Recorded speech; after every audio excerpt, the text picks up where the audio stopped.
insoumis au Covid-19 et en plus socialiste à l'ancienne. Donc là, vraiment, il cherche à se faire battre. Attention, qui que vous soyez, attention, cette fréquence est exclusivement réservée aux urgences. Sans blague! Et vous croyez que j'appelle pour commander une pizza? Mais vous savez que vous commencez à m'énerver avec vos questions. Bah oui, mais... Est-ce que je vous en pose des questions, ouais?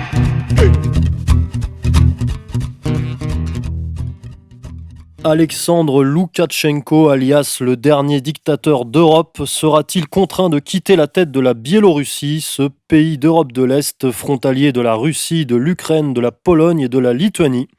Sera-t-il remplacé par Svetlana Tikhanovskaya, l'égérie des démocraties occidentales qui a obtenu 10% des suffrages à l'élection présidentielle biélorusse de ce début du mois d'août 2020 avant de se réfugier en Lituanie? Et enfin, pourquoi les Biélorusses ne sont pas terrorisés par le Covid-19 comme tout bon citoyen européen? On en parle tout de suite dans ce 48e épisode d'Only Hebdo, enregistré sans masque, mais avec l'énergie éternelle de RFM. C'est parti. Les partisans de l'opposition biélorusse se sont mobilisés en masse à Minsk ce dimanche contre le président Alexandre Loukachenko. C'est le deuxième dimanche consécutif de manifestation après 2 semaines d'un mouvement de protestation historique pour dénoncer la réélection du dirigeant qualifié par ses détracteurs de plus ancien dictateur d'Europe. Je suis choqué par les mensonges et la violence qui règnent dans notre pays, dit cette femme. J'ai 3 enfants, 3 petits-enfants, je veux qu'ils vivent dans un pays libre et qu'ils aient des perspectives dans la vie. En Lituanie, mais aussi en Estonie et en Lettonie, des milliers d'habitants ont formé une chaîne humaine en solidarité avec les protestataires biélorusses. Alexandre Loukachenko est au pouvoir depuis 26 ans. Selon une vidéo diffusée par la présidence biélorusse, Alexandre Loukachenko a survolé en hélicoptère le centre-ville, là où la manifestation avait eu lieu. De retour sur le sol, le président biélorusse a qualifié les manifestants de rats, alors qu'on peut le voir sur les images, arriver dans sa résidence, une kalachnikov à la main. Alexandre Loukachenko a placé les forces armées en état d'alerte en dénonçant d'importants agissements des forces de l'OTAN à proximité des frontières polonaises et lituaniennes, accusation démentie par l'Alliance Nord-Atlantique. Les autorités biélorusses ont par ailleurs engagé cette semaine des poursuites pour atteinte à la sécurité nationale contre le Conseil de coordination formé par l'opposition. Alors, si je mettais la charrue avant les bœufs, je poserais à M. Corias la question suivante. La révolution colorée biélorusse peut-elle réussir?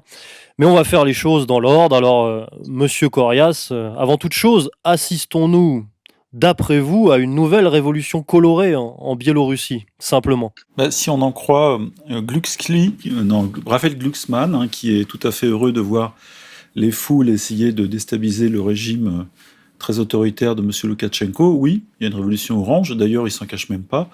Aujourd'hui, toutes les ficelles sont à l'air libre, on peut les voir, mais n'empêche que ça part de loin, ça part d'un peu plus loin, et si on estime que les révolutions oranges ont eu lieu globalement dans le monde au milieu des années 2000 jusqu'au début des années 2010, les problèmes de M. Loukachenko avec son peuple ne datent pas d'hier. Il y avait déjà une opposition, il y a déjà eu des tentatives, non pas de putsch, n'allons pas si loin, mais d'opposition, plus ou moins contrôlée, plus ou moins incontrôlée, et ça fait quand même une bonne vingtaine d'années, il est là depuis 26 ans, le président, que la politique intérieure est, non pas sur des charbons ardents, mais en tous les cas, est le souci premier du président biélorusse.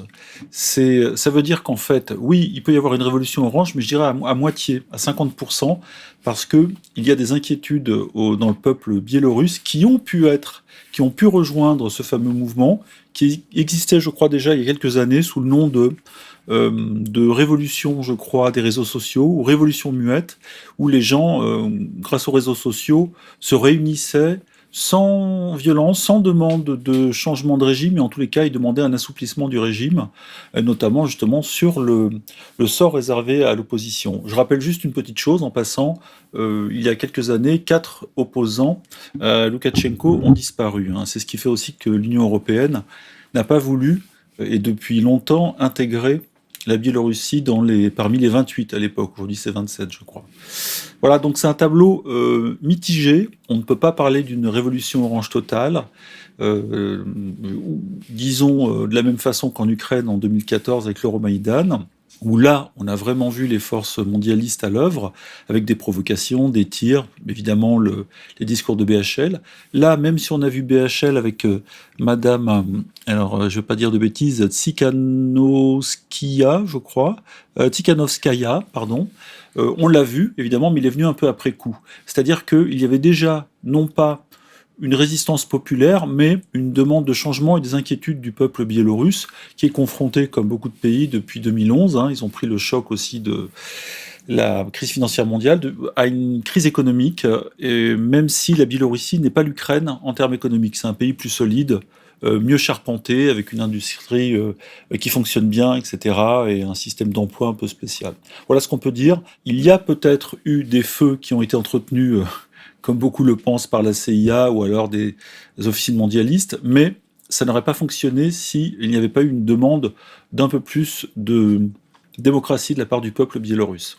Alors, pour nos auditeurs, à l'intention de nos auditeurs, on pourrait peut-être faire un topo un peu plus précis sur l'histoire et sur la situation économique de la Biélorussie, puisque reprécisons quand même l'évidence, mais c'est un pays de l'ex-glacis soviétique, donc de l'ex-URSS, et qui effectivement est un des derniers pays, et c'est peut-être là l'une des explications aussi de ce modèle biélorusse gênant, c'est l'un des derniers pays authentiquement socialiste qui semble fonctionner malgré tout. Comme vous l'avez dit, la situation est quand même assez stable, même si son industrie date un peu, le pays se tient debout. Alors, enfin, le pays tient debout au niveau économique, même s'il y a quand même de nombreuses aides qui proviennent de la Russie directement.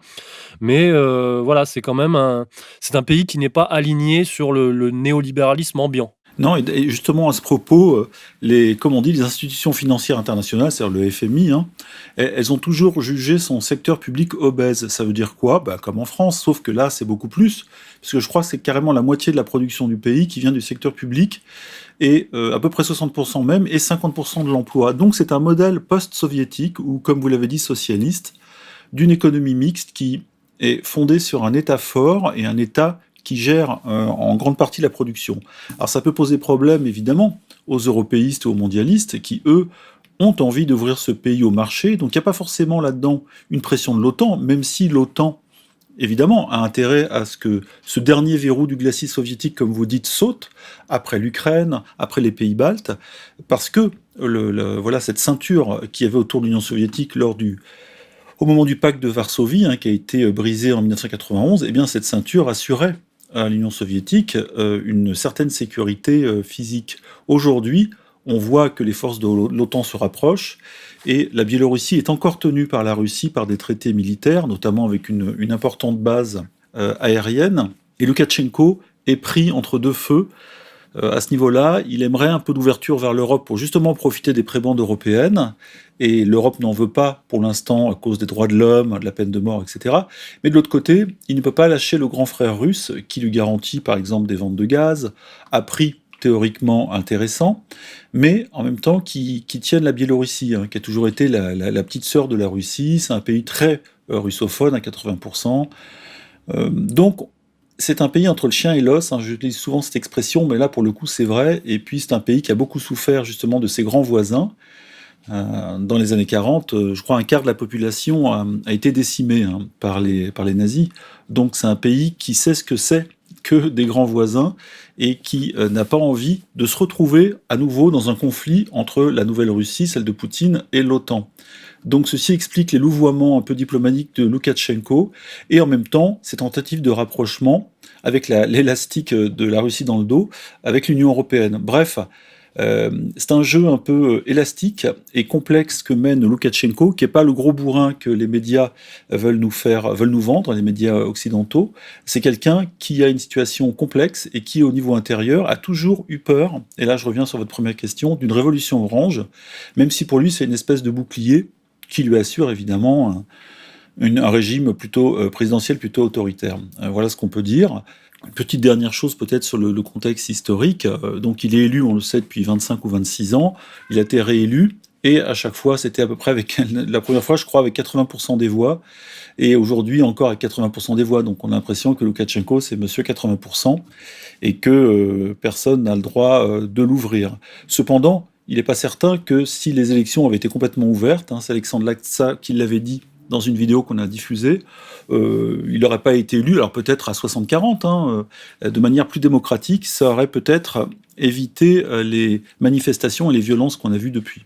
Oui, c'est vrai que Loukachenko joue quand même un jeu pas forcément dangereux, mais il poursuit un numéro d'équilibriste qui effectivement pourrait se retourner contre lui. Comme vous l'avez dit, entre d'un côté la pression otanesque, les intérêts politico-économiques de l'Union européenne, les appétits de différents prédateurs qui sont en grande partie des oligarques, d'ailleurs des oligarques occidentaux et des oligarques russes, et une certaine vocation historique et décisive par rapport effectivement au grand voisin russe, qui est même le grand frère russe, qui, semble-t-il, a quand même vocation à un moment ou à un autre à intégrer la Biélorussie au sein de la Fédération de Russie. Et c'est vrai que Loukachenko, lui, cherche à conserver une certaine indépendance. Voilà, donc il joue un peu un jeu dangereux, c'est-à-dire parfois ça a pu le pousser à se rapprocher des Occidentaux pour se détacher au moins formellement, de la Russie de Vladimir Poutine.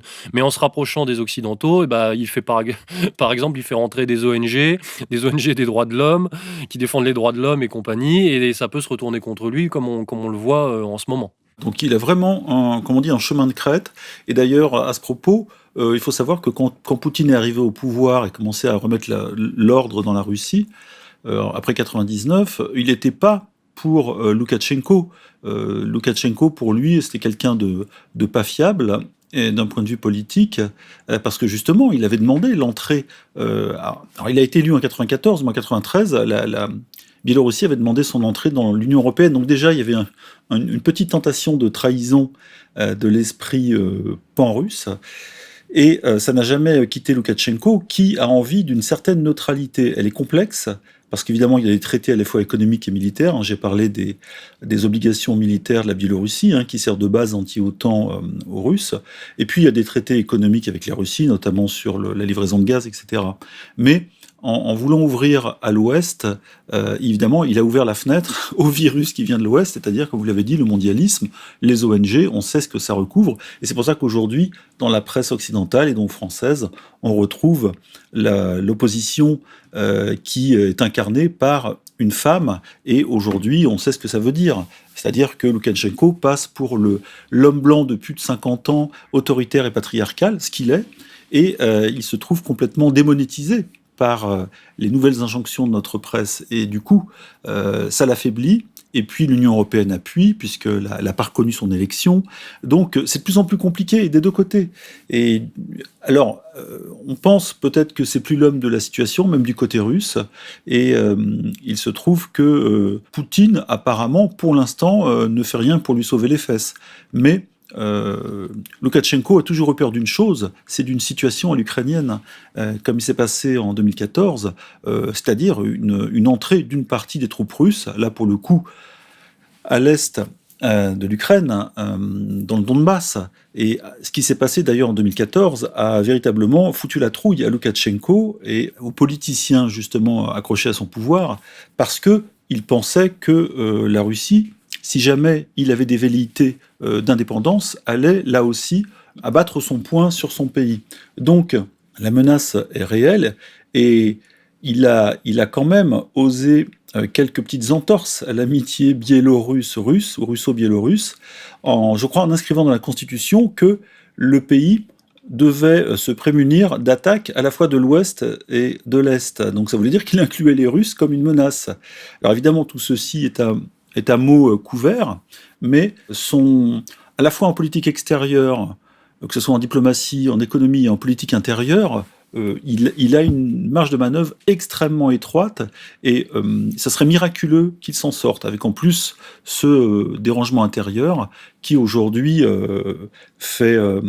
aura du mal à rentrer dans le tube. Ce genre de révolution orange, parce que c'en est une, est par définition assez incontrôlable. Plus il réprime, moins il est soutenu. Et on va voir comment réagit Poutine ou Tchoïkov.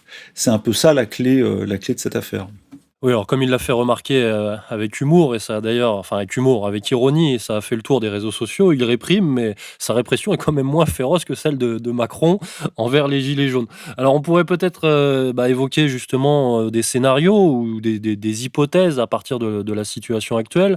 Soit on a Loukachenko effectivement, démis de ses fonctions, destitué, voire, contraint à l'exil, assassiné, hein. C'est-à-dire qu'effectivement c'est ce que vous soulignez, ce serait la Biélorussie qui devient la nouvelle Ukraine.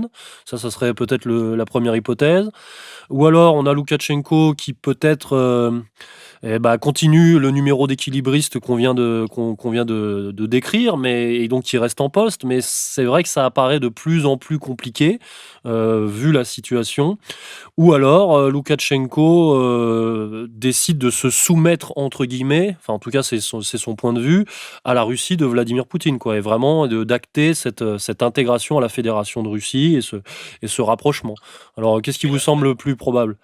Ben là, il est probable, si c'est la troisième solution, que un homme de chez Poutine, ou alors un partisan poutinien, prenne le pouvoir avec un peu plus de doigté, parce que ce qui lui est reproché du côté russe, c'est justement que les choses se font de manière un peu lourdingue, comme par exemple l'élimination directe ou indirecte d'opposants. C'est pas aujourd'hui quelque chose qui milite en faveur de Poutine, même si Poutine n'y est pour rien. Mais disons que il fait figure de gros lourd avec des méthodes dépassées. Aujourd'hui, il est possible, je dirais, de faire ce que fait Poutine, c'est-à-dire un pouvoir autoritaire, mais plutôt populaire, avec peu de dégâts en matière de droits de l'homme, parce que c'est une réalité. Eh bien, le président biélorusse, lui, n'arrive pas à se sortir justement de ces anciennes méthodes qui fonctionnaient dans les années 90 encore, et même au début des années 2000, et aujourd'hui, avec l'Internet, avec justement les révolutions oranges qui ont eu lieu, comme par exemple en Ukraine, les demandes d'indépendance et tout ça, ces méthodes sont non seulement dépassées, mais elles paraissent intenables. Et s'il y a un homme venu de Moscou qui arrive, il y aura effectivement un changement de pouvoir, mais un régime change, pour le coup, du côté russe, et pas pro-américain ou pro-européen. En tout cas, pour l'instant, les Américains n'ont pas mis leur nez dans cette affaire. Je ne sais pas ce que l'OTAN a fait spécialement. En tout cas, de ce côté-là, on n'a pas de pression, par exemple, de Donald Trump. Apparemment, il considère que c'est une affaire intérieure au bloc russe ou pan-russe. Mais je ne vois pas comment il pourrait traverser ces turbulences, sauf si l'Union européenne, en quelque sorte, le sauve, parce qu'elle l'a déjà tiré d'affaire plusieurs fois, notamment justement en 2016, après l'affaire de Maïdan, 2014-2016, quand elle a eu besoin de Loukachenko pour négocier justement entre l'Union européenne, la Russie, l'Ukraine, etc. Là, il a été un pion diplomatique important et à ce titre, l'Union européenne a fermé les yeux un peu sur ces petites exactions, comme vous le rappelez, qui ne sont pas non plus... il n'a pas fusillé des milliers de personnes, n'exagérons pas. Il n'a pas tabassé non plus comme... l'ont fait le régime de Macron avec les Gilets jaunes. C'est pour ça d'ailleurs dans une vidéo qu'il s'en moquait, devant un parterre un petit parterre de la population biélorusse, à envoyer des femmes les bras croisés qui l'écoutaient, et il se moquait justement de Macron qui mettait son nez dans ses affaires intérieures. Mais aujourd'hui, justement, il est affaibli et la question se pose de l'importance justement de l'Union européenne dans ce poids. Parce que l'Union européenne n'a pas envie non plus que ce soit l'anarchie en Biélorussie, parce qu'elle a envie de développer des partenariats économiques. Et il faut savoir une chose, c'est que en Biélorussie, la monnaie, en réalité, la monnaie quasiment officielle, c'est le dollar et même l'euro. Et les Biélorusses font tous leurs deals en dollars ou en euros, qui sont des devises très recherchées. Et du coup, c'est une forme, je dirais, d'intégration dans la mondialisation, déjà de fait monétaire, mais qui n'est pas encore actée d'un point de vue juridique dans l'économie. Mais il paraît peu probable que le rideau de fer s'abatte à nouveau autour de la Biélorussie et isole complètement ce pays de l'Union européenne. Pour l'instant, on en est là. Même si la plupart des échanges commerciaux de la Biélorussie se font principalement avec la Russie et assez peu avec l'Union européenne. Mais pour que l'Union européenne sauve les fesses de notre ami Loukachenko, il faudrait certainement que Loukachenko fasse amende honorable sur la question de la coronapsychose. Il faudrait qu'il renonce à sa défiance et à son insoumission au Covid-19, puisque le modèle biélorusse, le contre-modèle biélorusse existe, comme le contre-modèle suédois. suédois. La Biélorussie a rejeté le confinement, elle a rejeté les injonctions de l'OMS, et c'est quand même quelque chose qui, ne serait-ce que d'un point de vue symbolique, pèse énormément dans le débat politique actuel. Oui, comme la peine de mort, comme sa façon de traiter l'opposition, et aussi voilà, donc il a tout un tas de mauvaises cases qu'il a cochées qui font qu'il n'est pas admissible pour l'Union européenne. Mais l'Union européenne ne peut pas complètement le laisser tomber, parce que c'était un État qui était très stable, qui était stable économiquement, politiquement, malgré tout. Et on a vu ce que c'était, par exemple au Proche-Orient, que de déstabiliser un État fort avec un pouvoir autoritaire, c'est vrai, comme la Syrie, même l'Irak. On a vu après ce que ça donne, et je ne parle même pas de la Libye. Donc ce sont des foyers. Des foyers de perturbation, il peut y avoir des déplacements de population. Si le pays chute économiquement, la Biélorussie, après une révolution orange, comme on a vu en Russie après les années 90 ou en Ukraine après 2014, ça peut être aussi un sacré problème. Il y a 10 millions d'habitants qui sont là, qui auront moins de travail. Il y a une économie mixte, c'est-à-dire très publique, qui sera démantelée. Il n'y a pas seulement, comme vous l'avez dit, les grands multinationales qui lorgnent sur l'industrie biélorusse, mais il y a aussi même les oligarques russes eux-mêmes. Donc, c'est un pays qui peut très rapidement être dévoré par ses voisins s'il montre un affaiblissement intérieur, ce qui est le cas. Alors moi, je ne veux pas être pessimiste, mais un petit pays, donc 200 000 km² et 10 millions d'habitants, aujourd'hui pressé entre l'Union européenne et sa puissance économique, et aussi son argent, ses euros, parce que l'Union européenne peut arroser la Biélorussie d'argent et la Russie, avec sa nouvelle puissance économique montante, avec sa puissance militaire, c'est quelque chose de très compliqué à gérer. Et honnêtement, je ne connais pas beaucoup de gens qui aimeraient être à la place de Loukachenko aujourd'hui, même si c'est, comme on dit, un potentat à l'ancienne, qui ne sait pas bien gérer ses oppositions. Eh bien, on va se quitter là-dessus, colonel. Au revoir. Chers auditeurs, c'était la 48e émission d'On Nettoie l'info hebdo. Loukachenko à BHL, Glucksmann et les Femen sur le dos. Nous verrons dans les prochaines semaines si, comme l'évoque Israël Shamir, non sans humour, le prochain président biélorusse sera Juan Guaido. En attendant, on se retrouve la semaine prochaine sur les ondes de RFM. Bonne semaine à tous.